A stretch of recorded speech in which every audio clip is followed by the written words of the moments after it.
আসসালামু আলাইকুম, সবাইকে অনেক অনেক শুভেচ্ছা জানাই আমার গার্ডেন চ্যানেলের পক্ষ থেকে। আশা করি সবাই ভালো আছেন। সকালবেলা ব্যালকনিতে বসে আছি। বসে বসে একটা কথা ভাবলাম যে কি করব এই ফুলগুলো দিয়ে। আমি নয়নতারাটা একটু কাটিং করে দিই। ফুলের দিকে তাকিয়ে যে কাটিং করা হয় না, তাতে কিন্তু গাছের ক্ষতি হয়, মানে গাছের ফুল বেশি পাওয়া যায় না। ফুল খুব তাড়াতাড়ি হয়ে যায়, তো তারপরে আর কাটিং করা হয়নি। আজকে তাই ভাবতে ভাবতে কাজটা করে নিলাম, এই উত্তম কাজটা আজকে করে নিলাম। দেখুন কত ফুল আর কত পাতা। তারপরে সমস্ত গাছ যেগুলো ছিল আমার কাছে নয়নতারা, সবগুলোকেই কাটিং করে দিলাম। কাটিং করে একেবারে সমান করে দিয়েছি। আর এই ফুল পাতা কিছুই আমার ফেলতে হবে না, কারণ আমি যখন থেকে বাগান করি তখন থেকেই বাগানের একটা পাতাও আমি ফেলে দিই না। সবগুলো আমার বাগানের কাজে লাগে। এই যে দেখুন, সবগুলো গাছকে কেটে সমান করে দিয়েছি।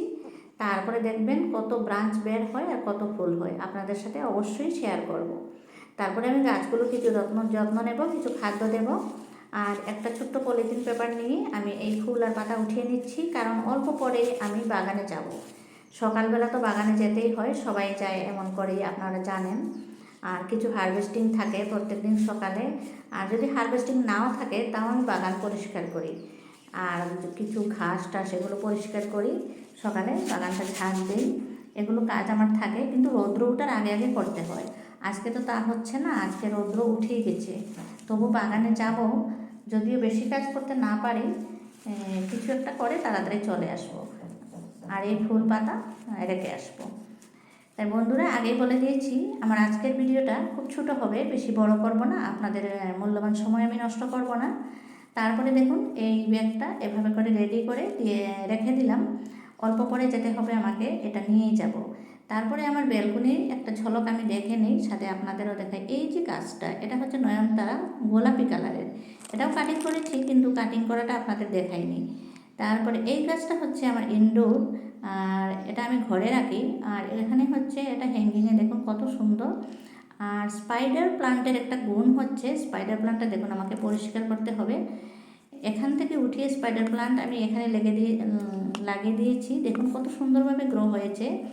এই গাছের কিন্তু একটা গুণ আছে, মানে খুব সহজভাবে গ্রো হয়ে যায়, লাগালেই হয়ে যায়। তারপরে এদিকটায় হচ্ছে আমার মানি প্লান্টটা খুব সুন্দর গ্রো হয়েছে। আর এত বাড়ছে গাছটা, আমি কিছুতেই রাখতে পারছি না। এখান থেকে শুধু কাটিং করি অনেক অনেক লাগিয়েছি ঘরে। আর পার্পেল হারটা দেখুন, এটাকে আমি পরিষ্কার করেছি, পরিষ্কার করে একেবারে ঝকঝকে করে রেখেছি। তারপরে মানি প্লান্টটা এখানে রাখবো না কোথায় রাখবো তাই ভাবছি, অনেক বেড়ে গেছে, হাত পা চারদিকে ছড়িয়ে দিয়েছে।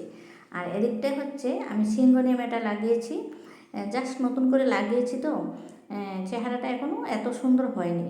গাছটা সুন্দর হবে আশা করি। আর এখানে একটু ছায়া হয় কর্নারে, সিঁড়ির সাইডে, এখানে আমি রেখে দিয়েছি। তাই বন্ধুরা, দেখুন আজকে এখনই আমি বাগানে চলে যাব। সবাই ভালো থাকুন, সুস্থ থাকুন। আজকের ব্লগ এখানেই বিদায় নিই।